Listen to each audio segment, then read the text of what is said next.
Okay. This is taking too long, Catboy complains.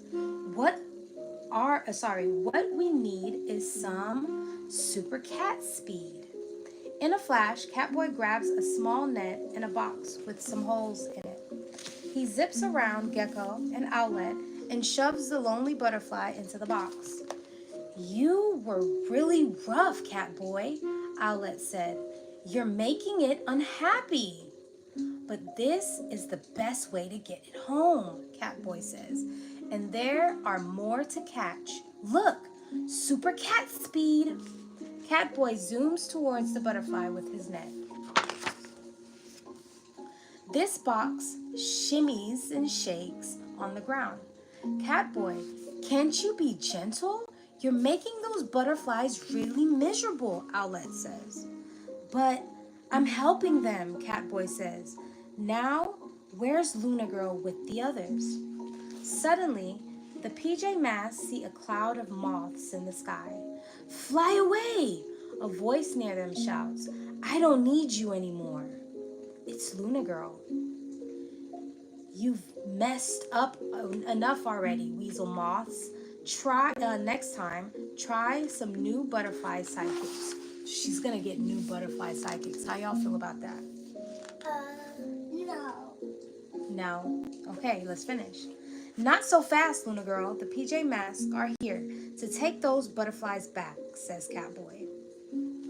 Luna Girl looks at her moths. Oh, all right, moths. One last chance. Get rid of those pesky PJ Masks, she tells them. The moths swarm around Owlet and Gecko. Luna Girl sets her eyes on Catboy. Get him. Hold on, Cicey. Get him, butterflies, she tells the butterflies, or you'll be trapped in my Luna magnet forever. The butterflies zoom towards Catboy. Catboy to the rescue, Catboy shouts. Quickly, he uses his net to capture the butterflies, but they don't like being caught. Some of them escape. Whoa! Where do you think you're going? Catboy asks. He accidentally knocks over the box with the rest of the butterflies, and now they all escape. Catboy tries to recapture the butterflies with his nets. Stop being so rough, Owlet calls out. But it's too late. The butterflies are mad. Okay, give me a minute. The butterflies are mad. It's nighttime. No more water for the night, okay? You can get some in the morning. It's okay. Let's finish read our story time, okay? Yo, I'm bored. I'm your own. Aw, dang, Eugene. Hey, don't be bored. This is just kids' story time. Then I'm going to clean afterwards. But it's too late. The butterflies are mad. They push Catboy and he falls down. Take that, Catboy! Luna Girl shouts triumphantly. She turns to the moth. See, you useless moths. That's how it's done. Catboy is confused. But I was trying to save the butterflies, he says. Maybe they're angry at being put in a box, Gecko suggests. No one likes being shoved around, Owlet says. Do you? No. No. Okay, about to leave. Okay, Eugene, see you later. Catboy realizes that Gecko and Owlet are right. I was rough with them, he admits. Okay, you gotta listen to the story, okay, Pop-Two? Okay. I was rough with them, he admits. But when they were rough with me, I didn't like it at all. Luna Girl points a finger at the PJ Masks. Go on, Butterfly Brigade. Get them! But Butterfly swarmed her instead. They don't like Luna Girl being rough with them either, Catboy realizes. It's time to be a hero. Catboy leaps up and uses his super cat speed. With a flash of blue light, he gathers a bunch of flowers for the butterflies to eat. I'm really sorry about before, butterflies, Catboy says. Hold on, Papa. I've brought you so many flowers as... What? Yes, I'll give you some kissy after we read our story time, okay? What that?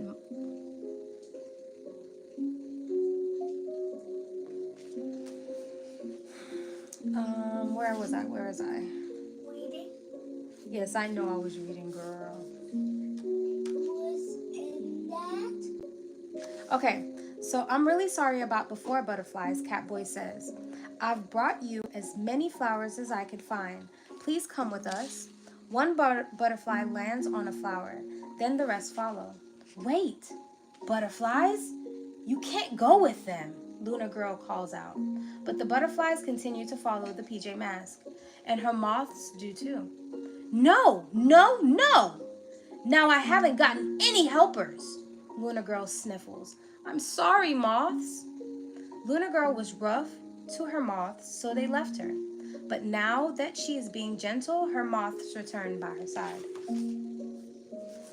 Catboy realizes that being nice and gentle is how you make friends. And today the PJ Masks made a lot of friends. Halo's not waking up. Leave Halo alone. She's listening to story time, like you should be doing. Okay, let's finish off. PJ Masks all shout hooray, 'cause in the night, we saved the day. And that was it for that one. We got one more to go, and then we finish with you guys, and I gotta read the boy's story, the big boy story. So today in 365 Fairy Tale, we're like almost halfway through. You see, we're almost halfway through. No, wait. Ooh, how about you? Why didn't you my bag then? Riding Hood, we already read Riding Hood. Today we have the princess with very long hair. Lay down. Yeah. Okay. A princess with very long hair sat next to her window and stared at the garden beyond and a nice lily pond. As she sat, she began to despair. Because of my very long hair, to go for a walk, I don't dare. I'd be bound to fall over and land in the clovers. It's really not terribly fair. And then, so the royal barber also called out, snip, snip. Ooh, Halo, what does snip, snip mean? Scissors. Yes. Now she's utterly bald. I know. And then it will kill you. No, the scissors not gonna. The scissors just to cut her very long hair. Okay, listen, let's finish. Now she's utterly bald, but she has lots of fun. Yep, cut her hair off. Snip, snip with the scissors. Why is it bald? Yeah. But that's what she wanted because she wanted to go into the garden. Lay down, Sicey. Lay down. Sir, it's not playtime. Lay down. Thank you. Put your head on that pillow. Pillow. Thank you. Okay. Going out for a run, her mother, of course, is appalled. So she wanted to go out for a run and her very long hair was stopping her. But we have one more. You ready? Yeah. It's called The Fairy Queen's Lost I Wand. like that. One cold, snowy day, Emma was playing in her yard. It had been a very long winter, and she longed for spring. Just then, Emma heard the sound of someone crying. Who's there? She called. It's me, sobbed the tiny voice. Look behind the old tree stump, and you'll see. I'm in terrible trouble, sobbed a tiny fairy who was sitting on a pebble. I've lost the queen's wand, and without it, she can't start spring. So that's why the winter has gone on so long. Suddenly, Emma remembered a stick that she had found poking out of the snow. She had thought it interesting because it had shimmered in an unusual way. Wait there, she told the fairy, and she ran to fetch it. The fairy was so happy to see the wand again and twinkled merrily before she vanished in a little poof of smoke. The next morning, when Emma looked out of her window, she saw that the snow was melting and that the little buds were growing in the trees. Spring was on its way at last. And that is it. Jesus. Yeah. Jesus. That's it for tonight, okay? So we got these stories. We got two more stories. Well, one more story for the boys. I'm gonna tuck you in, okay? Let me go read to the boys and then I'm gonna come back, okay? No, what? No. For my place? Yes. So stay right there. Let me go read to the boys and then I'll come back. I'll be right back. I'll leave. Don't you? Tablet. Because I have to charge it. Yes, okay, boys. Y'all turn. Let me sit down on the floor. No. We're not crying. We're not crying. Yes, I'll get you some water afterwards. Let me finish read for the boys. Yes, give me a minute, Halo. So, the wild robot. Sir, no crying. Chapter 49. The Flyer. With coaching from his mother, Brightbill was becoming a truly exceptional flyer. He wasn't the biggest or the strongest, but he was the smartest.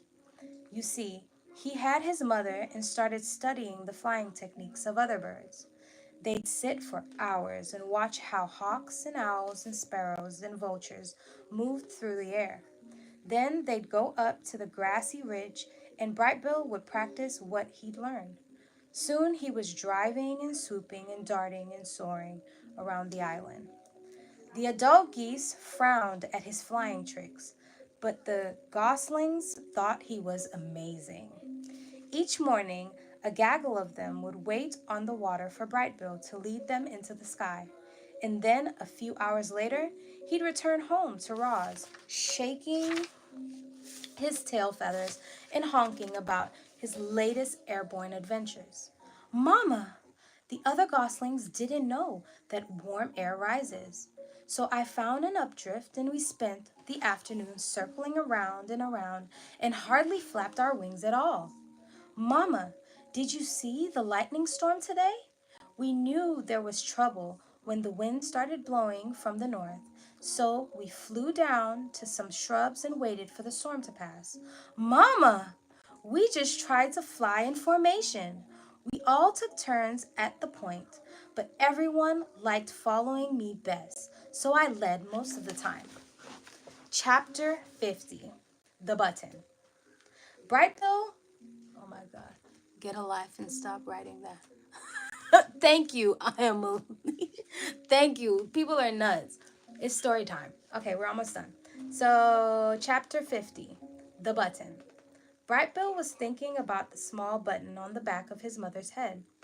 His mother was thinking about it too. They couldn't stop wondering what would happen if the button was pressed. And one day they decided it was time to find out. Roz sat on the floor of the nest. Her son nervously stood on a stone behind her. I'm ready when you are, said the robot. Okay, said the gosling. Here we go. Brightbill took a deep breath. Click. Roz's body relaxed. Her quiet whirling slowly stopped. Her eyes faded to black. Ooh, there's a picture today. Yeah. Halo and Saya, lay down. It is sleep time. It's okay. You're gonna be strong. It's gonna be okay. Mama, can you hear me? There was no answer. Brightbill waddled around and looked at his mother's face. Her strange spark of life had gone out. The gosling had never felt so alone. He was ready to switch her back on. But what if she didn't wake up? What if she woke up different? The gosling was afraid to press the button, and he was afraid not to press the button. Brightbill took a deep breath. Click. Roz's body tensed. Her quiet whirling slowly started. Her eyes began to glow. Mama, can you hear me? Hello, I am Rozum, Unit 7134, but you may call me Roz. The robot spoke these words automatically in a language Brightbill did not understand. His little heart raced as his worst fears seemed to be coming true. But a moment later, her familiar voice returned, and the robot said in the language of the animals, Hello, son. How long was I out? It seemed like only an instant to me. You were out for a few minutes, said the gosling as he hugged his mother, but it seemed like forever to me. Chapter 51.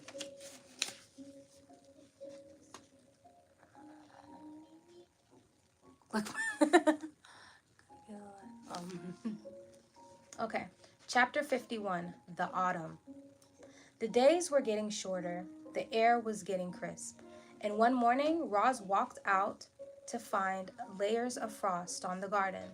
Autumn had come to the island. The tree leaves, which had been green for the robot's entire life, started turning yellow and orange and red. Then they let go of the branches and floated down to the ground, and the forest gradually filled with the sound of creatures scurrying through the dead leaves. Tree nuts were also falling, thunking onto the roots and rocks and occasionally clanking off the robot. The smell of flowers had faded as the blossoms withered. All the rich scents and colors of the island were draining away. The animals were also changing. Furry animals were growing more fur. Feathery animals were growing more feathers. Scaly animals were starting to look for new homes. Yerp, it's cooling off, croaked one of the frogs to another. Before long, it'll be time for sleeping. Yup, I'd better start looking for a good hole, creaked the second frog. Yes, Cicey? Lay down. I'm coming when I'm finished reading the boy's story, okay? Good night. Yerp, I'd better start looking for a good hole, croaked the second frog. Have you found one yet? Nah, croaked the first frog. I'll look for a hole next week. For now, I'm going to enjoy the warm sunlight while it lasts. Yerp. Many of the islands, hush, Jalen. Many of the island's animals were already thinking about their winter hibernation. Frogs, bees, snakes, and even bears would soon disappear and spend the next few months resting out of sight. And then there were the birds. Some birds, like owls and woodpeckers, would spend the winter nesting and eating the island's few remaining edibles. But the migratory birds were preparing for the long journey south to the warmer wintering grounds. And among the birds destined to leave were the geese. Ooh, you guys, the geese about to leave. The do you think that Roz is gonna follow them? No, I think. You think he's gonna go by himself, or you think he's gonna stay home with Roz? I think. Yeah, I think Brightbill's is going to go with the geese. Okay, let's find out. What you think, JJ? Okay, let's see. Chapter 52, The Flock.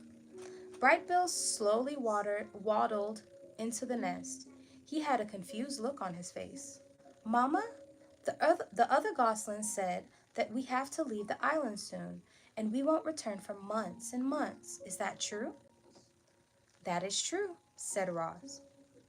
You know you know that geese migrate south for the winter. Will you migrate with us? Said Brightbill. I cannot fly or swim, so I will spend the winter here on the island. Can I stay with you? I do not think that that's a good idea. I think you should migrate with the flock. How long would the migration take? Said Brightbill. Cicey, calm down, I'm coming. How long will the migration take? Said Brightbill. Where we fly, then we come home. I do not know, said Roz. Let us go ask the others. And so the robot and the gosling walked around the pond to where Loudwing and his friends were chatting. Hello, everyone, said Roz. Brightbill has some questions about the flock's upcoming winter migration. And we'd be happy to answer them, said Loudwing. What would you like to know, little one? How long will the migration take? Said Brightbill. Where will we fly? When will we come home? It'll take us a couple of weeks to fly south, said Loudwing, depending on the weather. We'll join the other flocks at a beautiful lake in the middle of the great sprawling field, said the other geese.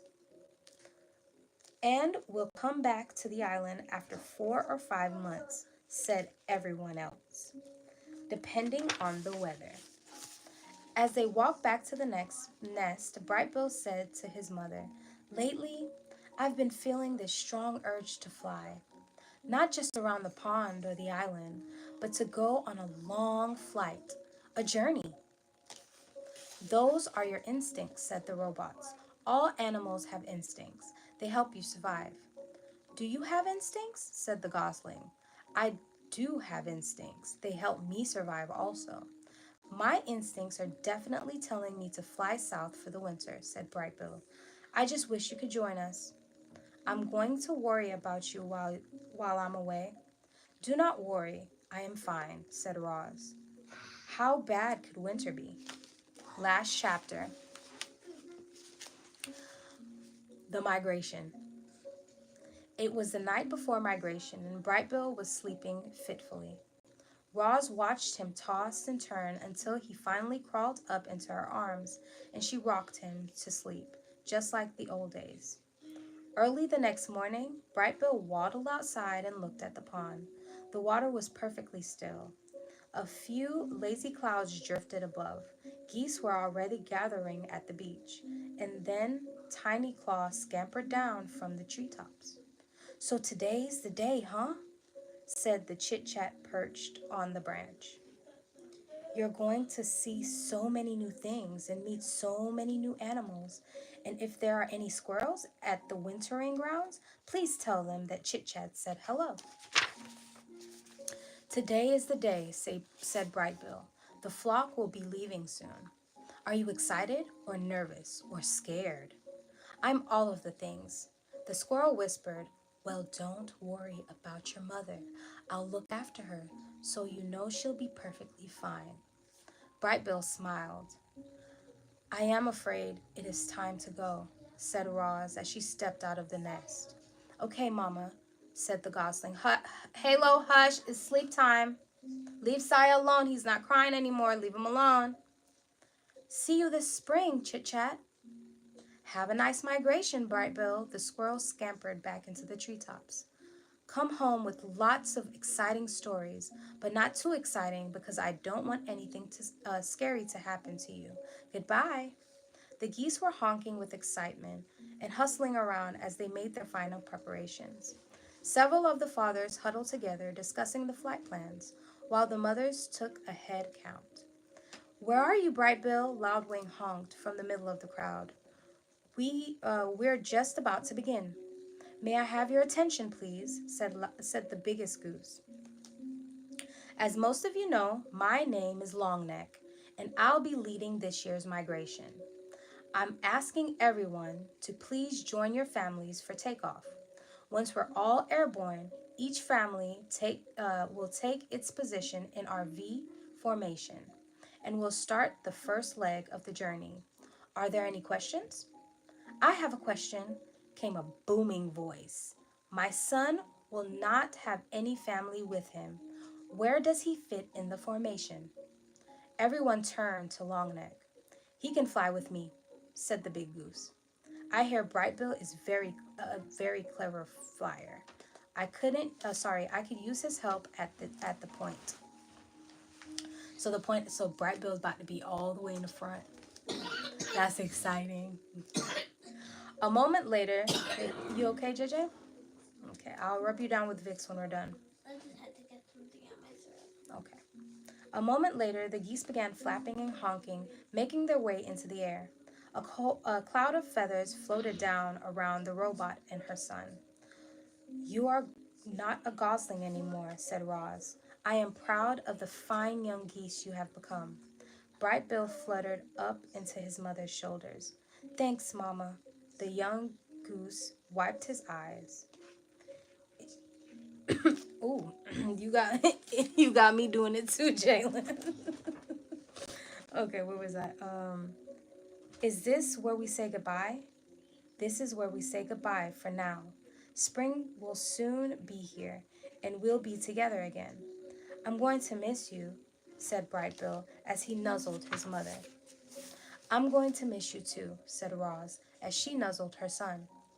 The goose took a deep breath. Then he shook his tail, flapped his feathers, flapped his wings, and joined the flock. At first, the geese flew in a disorganized jumble, but each goose slowly drifted into the position until the flock formed a wobbly V.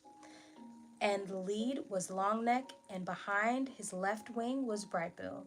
They circled in the sky until the V pointed south. Then the geese began their long migration. Ross climbed to the top of the tree and watched as the flock slowly faded into the horizon. That's it for today. We got 4 chapters in. So tomorrow we'll get chapter 54, and chapter 54 is winter. So that's Roz going through winter. Okay, hi 3 people that's in here. So I wouldn't say every month, but yeah, just about every month we pick a book and we read it, and then I usually pick a book that has a movie, and at the end of the book we watch the movie. The last one we did was Holes? Yeah. We read the entire Holes book, and then we watched a movie. I made an entire movie night. It was a lot of fun. So the next one that we are doing is The Wild Robot. Where am I in The Wild Robot? We're already more than halfway through. So what I plan on doing is during story time, I'll go live, because this is something that I have to do every night with the kids. I'll go live and I'll read. So I guess if you guys want to follow along with the book, it's a pretty interesting book. The kids like it. Y'all can do that. But thanks for tuning in. Bye. Toodaloo. Shut up.